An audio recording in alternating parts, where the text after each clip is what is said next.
एक मारवाड़ी था, उसको घूमने का बड़ा शौक था। अब वो घूमते घूमते एक ऐसे राज्य में चला गया जहां पर क्या था, हर 5 साल में राजा चुना जाता था, पर चुनाव का तरीका अनोखा था। एक हाथी आता, सूंड में माला लेकर, और सबके बीच घूमता था। जिसके गले में वो माला डाल देता वही राजा बनता था। अब क्या हुआ, हाथी आया माला लेकर, थोड़ी देर इधर उधर देखा और जाकर माला इस मारवाड़ी के गले में डाल दी। मारवाड़ी हैरान, अरे भाई, मैं तो घूमने वाला आदमी हूं, ये कहां फंसा दिया। खैर, उसे राजा बना दिया गया, सिंहासन पर बिठाया गया। राजपुरोहित आया, तिलक करते हुए शर्तें सुनाने लगा। भैया, आपको 5 साल के लिए राजा बनाया जा रहा है, लेकिन 5 साल पूरे होते ही आपको यहां से सैकड़ों किलोमीटर दूर एक उफनती नदी के किनारे छोड़ दिया जाएगा।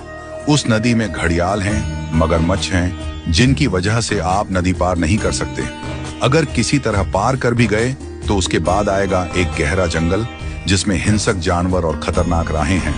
वहां आप जानो और आपकी किस्मत। अब तक जो भी राजा बना था उसे मालूम था कि 5 साल बाद मरना तय है, तो वह 5 साल बस ऐश करता था, भोग विलास, मजा, तामझाम। लेकिन यह मारवाड़ी अलग निकला। उसने सोचना शुरू किया, अब मुझे 5 साल बाद क्या करना है। राज्य की जो भी आमदनी आती थी उसमें से 51% जनता की भलाई में लगाने लगा, और बचे हुए 49% से उसने अपने आगे की प्लानिंग की।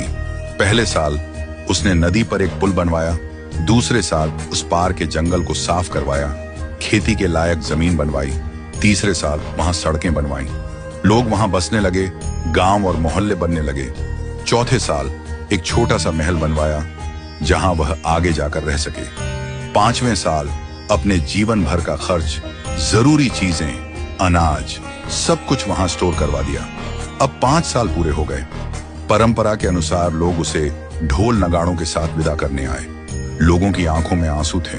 कहने लगे, ऐसा राजा हमने पहले कभी नहीं देखा। वो राजा था मारवाड़ी, शांत मुस्कान के साथ सबको प्रणाम किया और उस पुल पर चढ़ गया जो उसने खुद बनवाया था। लोग अवाक रह गए। हजारों राजा आए गए, मारे गए, लेकिन ये पहला राजा था जो भवसागर को पार कर गया। कथा का संदेश, हम सभी इस धरती पर सीमित समय के लिए आए हैं। ये जीवन 5 सालों की तरह है। जो इस समय को मौज में घंवा देता है वो अंत में उस भवसागर में गिरता है जहां मगरमच्छ, घड़ियाल, दुख और पीड़ा है।